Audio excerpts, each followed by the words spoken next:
Welcome to Pleasure and Profits. Today, I want to talk about this particular time period we're in, this mid holidays, almost end of the year, not quite the new year, limbo that is mid December. It's a loaded time. If you have family, children, if you're celebrating the holidays, the expectations, even if or especially if they're self imposed, can be massive and overwhelming. Family interactions can be really challenging, and generally, the level of unhingedness around us everywhere can get a little out of control this time of year. It's also a loaded time if you don't have family and or if you're not celebrating the holidays because you're just inundated with all of the hoopla. And again, there might be expectations, internal or external, that you should be doing things a certain way that maybe are impossible or at the very least undesirable or misaligned for you. I personally land somewhere in the middle of all this. I don't have small children at home, but I do have a niece and a nephew I'll be visiting.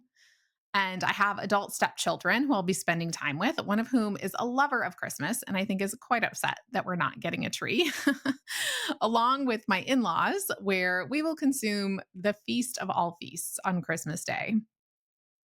I'm not into decorating. I loathe Christmas music, but I love the cookies my mom bakes and ships to me in Texas from her home in New York every year. Grandma Beach's cutout cookies in the shape of trees and stars, and Cuccia Daddy Italian fig cookies that are to die for. I'm happy to buy gifts for those people close to me, but I find the shopping process pretty unbearable this time of year. I actually find shopping kind of unbearable all the time, but being self employed, most of the time I have the freedom to do things like go shopping when very few people are out and about. But this time of year, there is no such time. It's long lines, traffic, crowds, and general frenzy everywhere you go. For us entrepreneurs, this time of year is also loaded with additional pressures. Did we meet our goals for the year? How are we lined up for next year? How do we add all the holiday obligations on top of already full plates? If you're anywhere on the interwebs, there seems to be a binary pull into two camps for how to handle this end of year madness. On one side, there's camp can't stop, won't stop, the hustlers, the champions for finishing strong. They can be heard saying things like, there are still 3 weeks left in the year. You can still hit your goals. And if you've already hit them, then it's not too late to create new goals. Don't stop now. Keep the momentum going into the new year. If my inbox is any indication, then this camp is going strong. I'm not subscribed to many email lists because generally it's just all a little too much for me. But the few I am subscribed to, I've gotten more sales emails in the last few weeks than in the entire previous 6 months. If you're on social media at all, you'll see some of these folks would seem to have you believe that if you slow down now, that you will turn into a blob of nothing and have to reform yourself into a human being in a few weeks just to get started again. Or that you have to commit now if you want to start the new year strong, and that if you wait until after the holidays, all will be lost. Momentum, opportunities, access to their one of a kind, life changing program. It's all very intense. At the other end of the spectrum is camp fuck it. These folks have already thrown in the towel and are happy to coast through the end of the year and begin fresh on January 1st or January 2nd, or more likely January 15th, because it takes a minute to get back into the groove after the holidays. Since you're listening to this podcast, I'm guessing you're not in the fuck it camp. Or if you are, it's not by choice, but because you're in dorsal vagal freeze response as a result of all of the insanity. If that's you, then I want you to know that I feel you. I've been there. Many of us have been. And my advice to you is this: by all means, rest. Rest up good. Sometimes rest is the most productive thing you can do. And then when you're ready for re entry, make it a priority to rebuild your business and life so that you don't end up in that place again. That's what I'm here for.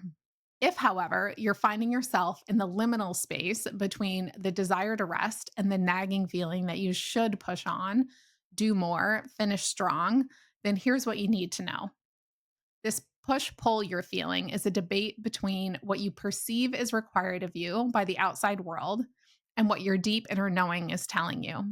You know it's time to slow down, but there's some voice of obligation telling you that you can't do that.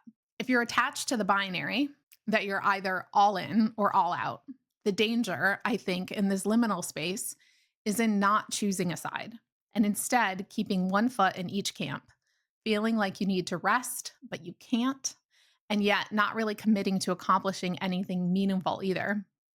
Instead, you find yourself languishing in the in between, feeling both exhausted and guilty, two feelings that are big red flags that you're out of alignment.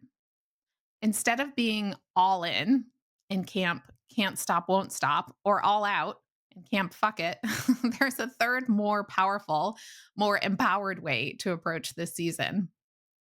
One that's aligned with what nature, including our intuition, is guiding us towards, if we're available to listen to it. I'm not a big fan of New Year, New You vibes.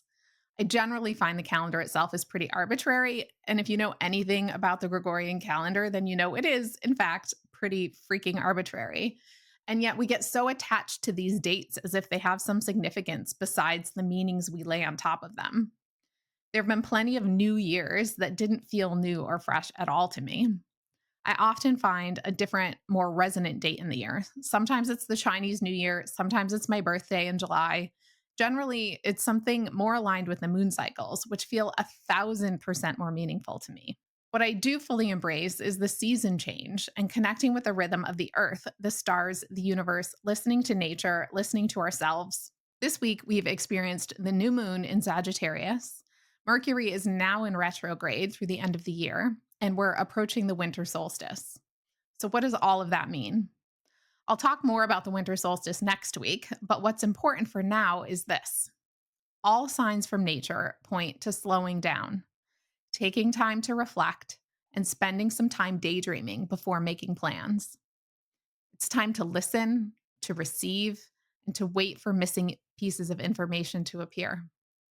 It's time to assess and edit and lean into the darkness, a time to learn to trust that all is exactly as it's meant to be, even if we can't see the whole picture yet. This is the season of internal reflection, of thoughtfulness, of tuning into the feminine energies of listening, receiving, and nurturing. So rather than finishing strong or not finishing at all, what if you finished carefully and patiently and with intentionality? What if you took time to reflect on the past year? What did you create or accomplish? What investments did you make in yourself or those you love? What challenges did you overcome? What lessons did you learn? What are you proud of? What do you want to carry into the next year? What do you want to edit or leave behind? What if instead of rushing through this season or checking out altogether, you made some time to ask these questions and really listen for the answers? And then to just be with them, to marinate in it all. And then what if you found a way to express gratitude for all of it, including, maybe especially, the challenges and the lessons learned? Whether that's through journaling, prayer, meditation, letter writing, conversations with people you love, a nature offering, a movement practice, maybe put on a song you love and dance your gratitude, either alone or with other people you love. While it's meaningful to think grateful thoughts, the real power is in being grateful, feeling the sensation of gratitude in your heart and in your body. This sensation shifts your vibration and aligns you even more with your path and your purpose. So, if you can find a way to embody gratitude, this exercise will become all that much more powerful. Remember, gratitude is the ultimate state of receivership. It's a common approach to look at our benchmarks and KPIs from previous years and set new ones based on how we've performed in the past. But when we do that, all we can see is what's possible based on our history and our intellect and what we've seen other people do. We're leaving out a whole lot of opportunity that comes when we open ourselves up to inspiration.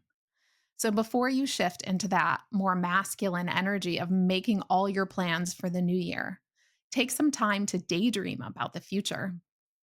When we envision who we want to be and how we want to be, how we want to feel, and what we want to experience, we allow for so much possibility to arise.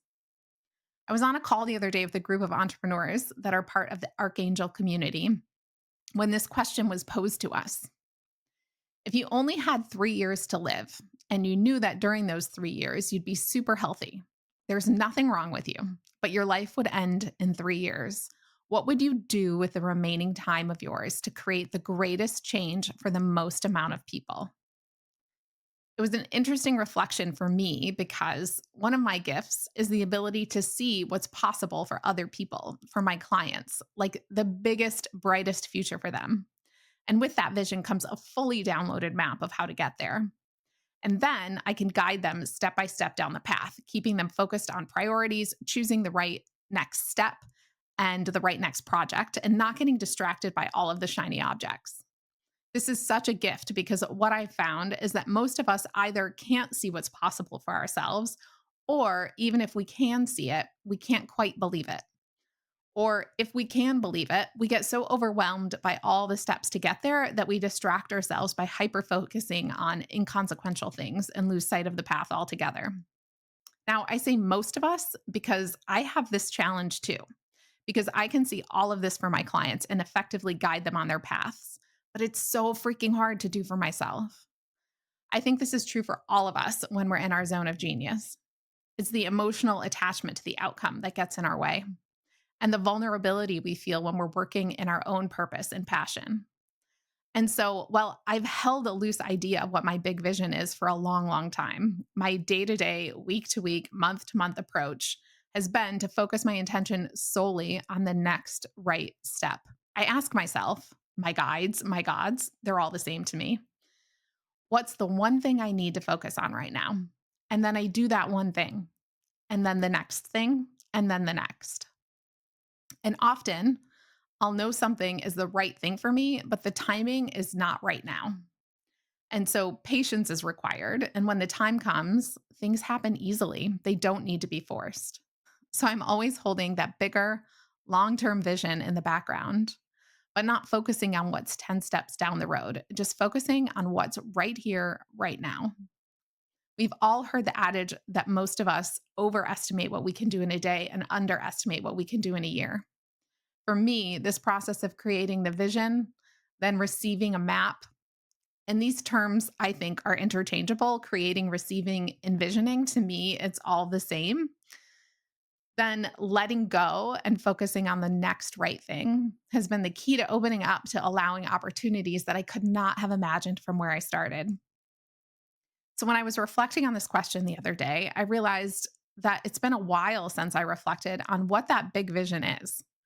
For about 18 months, I've been putting one foot in front of the other, taking steps that outwardly and objectively don't maybe seem to make much sense, but asking and listening and trusting the process. And from where I'm sitting now, that bigger vision, which once felt so big, so far away, no longer feels daunting. It feels like, of course, of course, that's where I'll be in 3 years, and probably even sooner. It no longer feels like a someday vision. It now feels like an inevitable outcome of the work I've been putting in. In my experience, it's the things and the timing that feel like, of course, it couldn't be any other way, that are the most aligned and truest to our path. And often, new, even more brilliant possibilities arise as we make our way down the path. And we get to choose from them if we want. We get to change the destination or change the path as we go, as long as we're not head down, lost in the weeds, focusing on the details that, well, maybe not unimportant, are probably not the most consequential. And so, as you're daydreaming about what's possible and considering this vision, make sure you take into account all the things that are important to you, the impact that you want to have on the lives of the people around you, your friends, family, team, community, the world at large, the life you want to be living along the way, what lights you up, brings you joy and pleasure, the quality of life you want to be experiencing. And don't get attached to the how, to the mechanisms, especially the mechanisms of your business. Not yet. Remember, you're just daydreaming, and daydreaming has no constraints. Okay, so then once you've reflected on the past year, embodied gratitude for all that you've experienced, and daydreamed about what's to come, now, if you're ready, it's time to set your goals and make your plans. And this is a really powerful exercise that I love to do for myself and with my clients because it allows for so much expansiveness and really opens you up to what it is that you truly desire. Once you've daydreamed it all, write it all down and then figure out what that costs, every single thing. And from there, you have an impact and an income goal for yourself. And that's the starting point for the goals for your business. And then once you have that identified, then you can get into what that means in terms of your revenue goals, your business benchmarks, your KPIs. But don't forget those first steps. You have to hold them in your heart or post them on the wall in front of you as you do your business planning.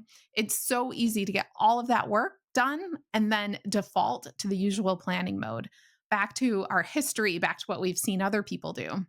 You have to come back to that vision again and again and trust that even if you don't know exactly how you'll get there from where you're standing now, that once you start down the path, the next steps will appear.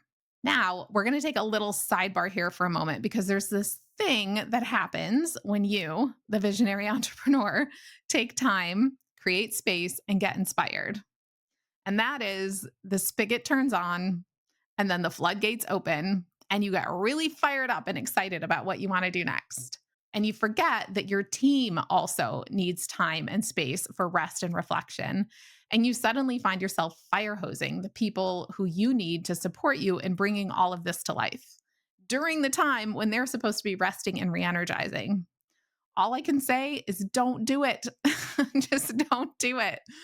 Take your time to collect your ideas, and plan time to dive into all of it with your team when they're in the best possible position to receive it, organize it, and move it forward.